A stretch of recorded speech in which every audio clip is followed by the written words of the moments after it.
രണ്ടാം പിണറായി സർക്കാരിന്റെ മൂന്നാം ബജറ്റിന് മുന്നോടിയായുള്ള നയപ്രഖ്യാപന പ്രസംഗത്തിൽ ഭരണപക്ഷത്തെയും പ്രതിപക്ഷത്തെയും ഒരുപോലെ അമ്പരപ്പിച്ച് ഗവർണർ ആരിഫ് മുഹമ്മദ് ഖാൻ. നിയമസഭയിലെത്തിയ നയപ്രഖ്യാപന പ്രസംഗം 1 മിനിറ്റിൽ വായിച്ചു തീർത്ത് ഗവർണർ മടങ്ങി. നയപ്രഖ്യാപനത്തിലെ അവസാന പാരഗ്രാഫ് മാത്രമാണ് സഭാംഗങ്ങളെ അഭിസംബോധന ചെയ്ത ശേഷം ആരിഫ് മുഹമ്മദ് ഖാൻ വായിച്ചത്. ഇതിനുശേഷം നയപ്രഖ്യാപനം അവസാനിച്ചതായി പറയുകയും തുടർന്ന് ദേശീയഗാനം മുഴങ്ങുകയും ചെയ്തു. ഇതോടെ ഗവർണർ നിയമസഭയിൽ നിന്നും അതിവേഗം മടങ്ങുകയാണ് ഉണ്ടായത്.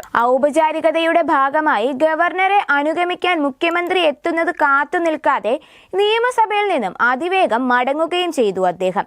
ഗവർണറുടെ അസാധാരണ നടപടിയിൽ സ്പീക്കർ അടക്കമുള്ളവരിൽ അമ്പരപ്പ് പ്രകടമായിരുന്നു. നേരത്തെ രാജ്ഭവനിൽ നിന്ന് നിയമസഭയിലെത്തിയ ഗവർണറെ മുഖ്യമന്ത്രിയും സ്പീക്കറും ചേർന്നാണ് സ്വീകരിച്ചത്. പൂച്ചെണ്ട് നൽകിയാണ് മുഖ്യമന്ത്രി വരവേറ്റതെങ്കിലും ഗവർണർ മുഖത്ത് നോക്കി ചിരിക്കാനോ കൈ കൊടുക്കാനോ നിന്നില്ല. തുടർന്ന് വേഗത്തിൽ സ്പീക്കറുടെ ഡയസിലേക്ക് എത്തി.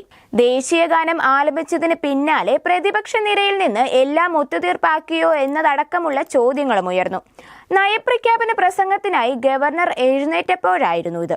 തുടർന്ന് ഗൗരവത്തോടെ പ്രതിപക്ഷ ഭാഗത്തേക്ക് നോക്കിയ ഗവർണർ ആമുഖമായി കുറച്ച് വാചകങ്ങൾ പറയുകയും താൻ അവസാന ഖണ്ഡിക വായിക്കുകയാണെന്ന് അറിയിക്കുകയും ചെയ്തു. അവസാന ഖണ്ഡിക വായിച്ച ഉടൻ തന്നെ ഗവർണർ നിയമസഭ വിട്ടിറങ്ങുകയും ചെയ്തു. നയപ്രഖ്യാപന പ്രസംഗത്തിന്റെ തുടക്കവും ഒടുക്കവും മാത്രം വായിച്ച ഗവർണറുടെ അസാധാരണ നീക്കം കേരള നിയമസഭയുടെ ചരിത്രത്തിൽ ആദ്യ സംഭവമായിരുന്നു.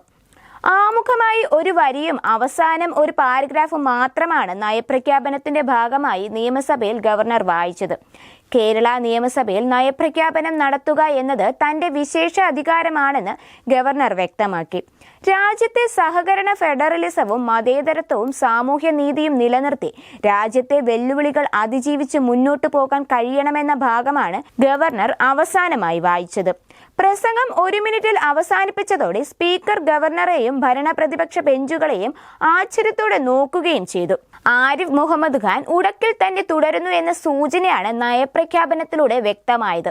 പുറത്തിറങ്ങിയ ശേഷം ഗവർണർ മാധ്യമങ്ങളോട് പ്രതികരിച്ചില്ല.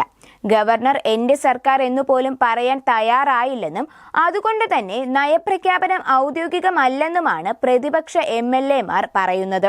ജനാധിപത്യത്തെ പ്രഹസനമാക്കുകയാണ് ഗവർണർ ചെയ്തതെന്ന് പ്രതിപക്ഷ MLA സണ്ണി ജോസഫ് പറഞ്ഞു. നയപ്രഖ്യാപനം വായിച്ചിരുന്നെങ്കിൽ അത് ജനങ്ങൾക്ക് കേൾക്കാനും സാധിക്കുമായിരുന്നു എന്നാണ് സണ്ണി ജോസഫ് വ്യക്തമാക്കിയത്. അതേസമയം ജനുവരി 29, 30, 31 തീയതികളിൽ ഗവർണറുടെ പ്രസംഗത്തിനുള്ള നന്ദി പ്രമേയ ചർച്ചയ്ക്കു ശേഷം ഫെബ്രുവരി 5 പുതിയ സാമ്പത്തിക വർഷത്തേക്കുള്ള ബജറ്റ് അവതരിപ്പിക്കും. മാർച്ച് 27 വരെ ആകെ 32 ദിവസമാണ് സമ്മേളനം. ലോക്സഭാ തെരഞ്ഞെടുപ്പ് പ്രഖ്യാപനമുണ്ടായാൽ നേരത്തെ പിരിയാനും സാധ്യതയുണ്ട്. 2024 കേരള സംസ്ഥാന ചരക്കു സേവന നികുതി bill, 2024 Kerala municipality bill, 2024 Kerala panchayat Raj bill എന്നിവയാണ് സമ്മേളന കാലത്ത് പരിഗണിക്കാനിടയുള്ള പ്രധാന ബില്ലുകൾ.